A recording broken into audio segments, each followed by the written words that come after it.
اللہ تعالیٰ فرماتے ہیں کہ جب نوح علیہ السلام نے ہمیں مدد کے لیے پکارا تو پھر ہم نے اس کی مدد کی اور اسے ایک بڑی کشتی بنانے کی وحی کی، لیکن نوح علیہ السلام نہیں جانتے تھے کہ وہ اتنی بڑی کشتی کیسے بنائے، اور نہ ہی وہ بڑھئی تھے کہ اس کام سے واقف ہوتے۔ اس لیے اللہ تعالیٰ نے ان کی طرف یہ وحی کی کہ ہماری آنکھوں کے سامنے اور ہماری وحی کے مطابق ایک کشتی تیار کرو۔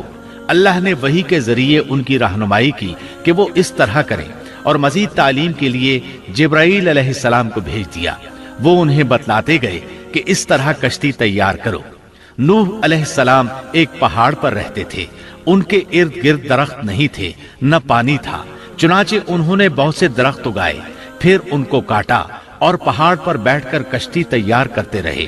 آپ بڑے بڑے تختے بناتے اور لوہا لاتے اور ان سے کیل تیار کرتے، پھر ان کیلوں کو تختوں میں ٹھوکتے، آپس میں ان تختوں کو ملاتے، یہاں تک کہ ایک بہت بڑی مضبوط اور دیو ہیکل کشتی تیار ہو گئی۔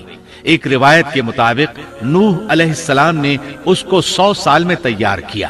یہ تھی وہ کشتی جسے نوح علیہ السلام نے اللہ کی ہدایت کے مطابق تیار کیا تھا۔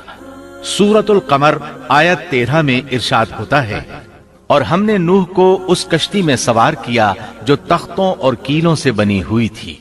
نوح علیہ السلام نے دعوت کا کام چھوڑ دیا اور کشتی بنانے لگے۔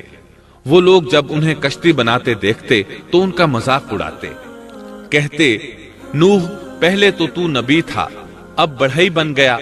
مزید کہتے، یہ کیسا مجنون ہے کہ پہاڑ پر کشتی بنا رہا ہے، تعجب ہے اس پر۔ اللہ نے ان کافروں کے مذاق کا ذکر سورہ ہود آیات 38 اور 39 میں کیا ہے۔ نوح کشتی بنانے لگے، اس کی قوم کی جو جماعت اس کے پاس سے گزرتی وہ اس کا مذاق اڑاتی۔ وہ کہتے، اگر تم ہمارا مذاق اڑاتے ہو تو ہم بھی تم پر ایک دن ہنسیں گے جیسے تم مسخرہ پن کر رہے ہو۔ تمہیں بہت جلد معلوم ہو جائے گا کہ کس پر عذاب آتا ہے، جو اسے رسوا کرے اور اس پر ہمیشہ کا عذاب اتر آئے۔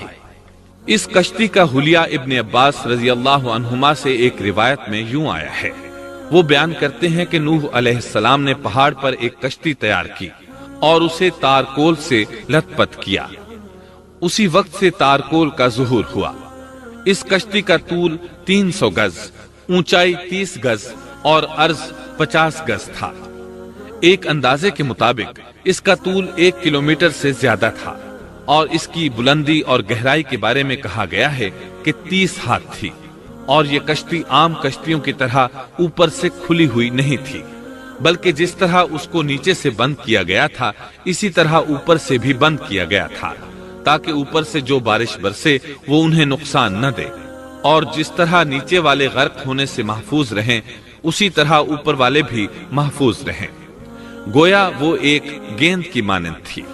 اس میں الگ الگ 3 درجے بنائے گئے تھے، ہر درجے میں ایک دروازہ تھا، اور یہ 3 دروازے اس طرح تھے کہ ہر دروازے کے اوپر ایک دروازہ تھا۔ یہ اس کشتی کا حلیہ تھا جس کے راوی ابن عباس رضی اللہ عنہما ہیں۔ یہ کشتی آج بھی موجود ہے۔ اللہ تعالیٰ نے اس کشتی کو بطور عبرت اور نشانی کے باقی رکھا ہے، جیسا کہ اللہ تعالیٰ فرماتے ہیں، اور بے شک ہم نے اس واقعے کو نشانی بنا کر باقی رکھا، پس ہے کوئی نصیحت حاصل کرنے والا۔ اس صدی میں علماء کے ایک گروہ نے اس کشتی کو ترکی کے ایک پہاڑ پر پا لیا ہے۔